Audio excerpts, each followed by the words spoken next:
Hey everyone, Ruxabox90 here with some more Theros spoilers. So apparently, from the time I posted late last night until this morning, we had a whole bunch more, and wow, Wizards has a fast turnaround in spoilers, I guess. But we're gonna go right into it with the Ordeals. So if you remember, we had Ordeal of Porphyros. Ordeal Porphyros was spoiled way at the beginning. It was a red enchantment that involved 1+1 counters and dealing damage.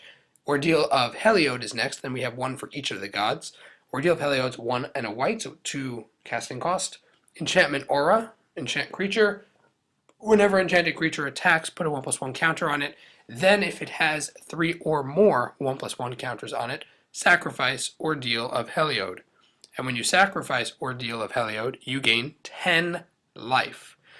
So I really like this card actually because it's a fabulous limited card. You play it down onto a heroic creature, so heroic activates.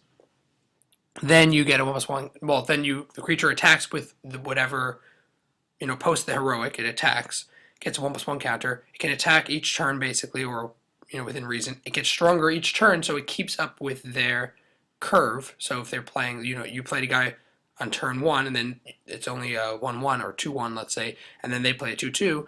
Well, when you play this and the attacks, remember it's when it attacks is before combat damage is dealt, so it gets stronger and it can match their curve. And then when it hits 3 or more counters, you sacrifice it to gain 10 life, which even if this was 2 gain 10 life, that would be pretty much the curve, beyond the curve of normal magic gaining life spells. So I think it's a really, really nice aura, and these ordeals I think have a much better chance of seeing play in limited because it works well with heroic and could has a very powerful effect, either matching their curve and or gaining you 10 life and or doing something awesome. So let's see what the other ones do. Ordeal of Thassa is 1 in a blue for the same thing. Whenever enchanted creature attacks, put a 1+1 counter on it, and again, if it has 3 or more, you sacrifice it. When you sacrifice it, you draw 2 cards. So 2 to draw 2 cards. Remember, this is 2. Basically, it's saying 2 activate heroic ability, enchant creature. Enchant creature, whenever it attacks, matches, if it attacks every turn, it matches your opponent's curve. And then when you sacrifice it, which happens, 3 turns later, you draw 2 cards for 2. That's the amount of money you're investing. So these, again, are really, really nice budget, not just money budget, but budget in terms of your mana, budget cards that activate heroic and are going to be, I think, really solid in limited, especially if you're running heroic. Then we have Ordeal of Erebos, 1 in a black. Very, very cool art. I like it. Even though this, I don't know what this is. It's not Erebos, so weird. Again, the same effects. Whenever you sacrifice it, target player discards 2 cards. So the draw 2 cards is probably better than discard 2 cards, but either way, it's giving you a card advantage. So both of these are card advantage, and this one is life advantage. And 10 life is serious advantage. That's pretty crazy. And then we have Ordeal of Nylea. This art we've seen, I think this was in the trailer, or if it wasn't, maybe in the Planeswalker's Guide. And this one has, whenever you sacrifice it, search your library for up to 2 basic land cards, put them onto the battlefield tapped, shuffle your library. So that is pretty solid. Actually, that one feels more constructed just because it pulls cards out of your deck and then gives you 2 more land for the following turn for 2. That's pretty solid.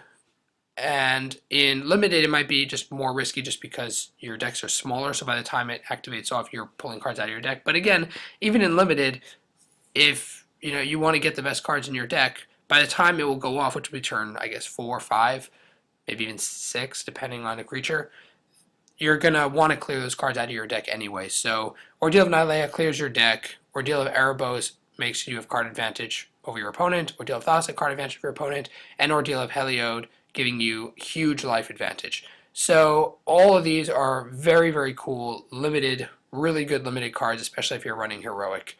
And I'm a fan, especially some of the artworks are really iconic artworks, particularly the Ordeal of Heliod feels very Greek art style, or, more modern than Greek artists, but portraying Greek heroes and stuff. Very cool.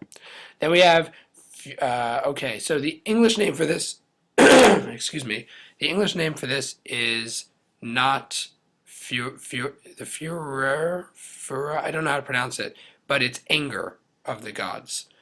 And that's kind of cool. That's very, very flavorful. You know, volcano happens, and who's to blame? Is it nature or is it the gods? Well, in Theros, it's the gods' fault.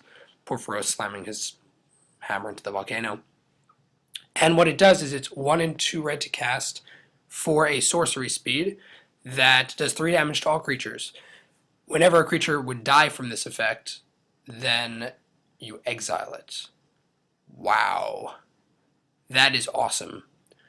This is the new red sweeper a la Slagstorm and the like, and I think it's going to definitely go into red decks, maybe Grixis decks. Realize also, though, that it undercuts pretty much all aggro strategies in Standard right now, which is very aggravating because it's going to make it a card. It's going to make it arguably not the Wrath, but a very, very sought-after Wrath, and it's going to be a real pain to lay hands on these because so many decks are going to run them. It's also going to make aggro less viable, which makes Wizards... It seems like Wizards is, again, we've talked about this already, but is moving Standard towards a more mid-game control build in terms of the professional, the constructed tournaments, which is a little aggravating. A card this powerful is going to exist. I mean, it's nice that it's a rare. People can actually maybe get some, but it's going to be a pretty valuable rare. I mean, Slagstorm was $4, $5, $6 at its peak. I think maybe even more. And this card's probably going to be like that at least for a while. It's going to hurt aggro decks a lot. Agent of the Fates is the next card. It's 1 and 2 black, 3 CMC for a human assassin. Death touch 3/2. Heroic. Whenever you cast a spell that targets it, each opponent sacks a creature. What the heck is going on here? This is a rare, and the next card is actually, I think, part of a cycle. I'm hoping it's a cycle because they're really cool cards. This card is going to pretty much put...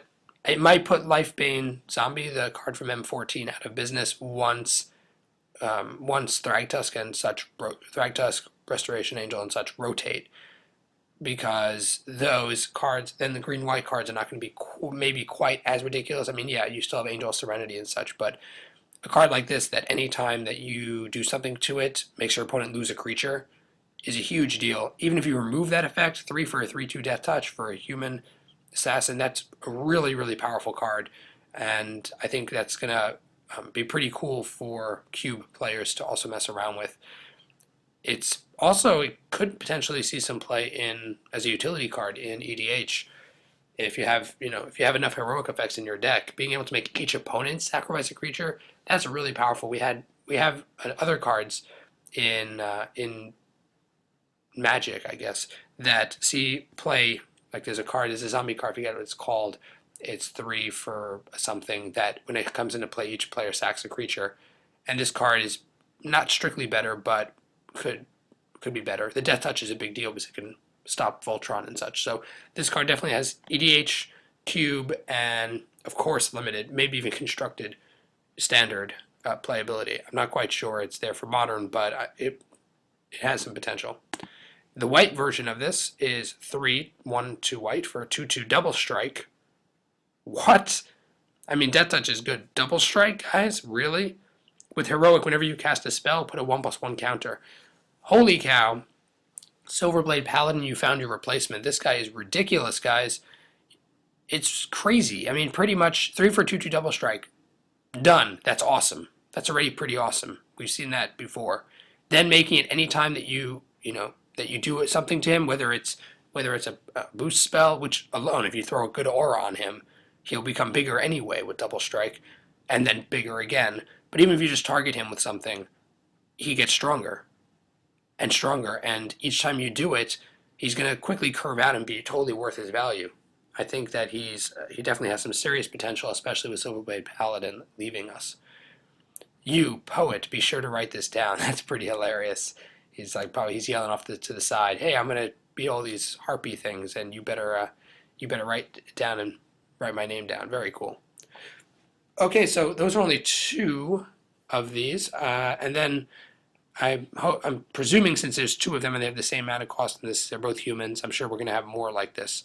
So it'll be cool to see what the cycle is, if it's a cycle. Let me know your thoughts in the comments section as well. Check out my channel sponsors in the description of the video. And as always, Roxabox90 signing out. I'll see you guys next time.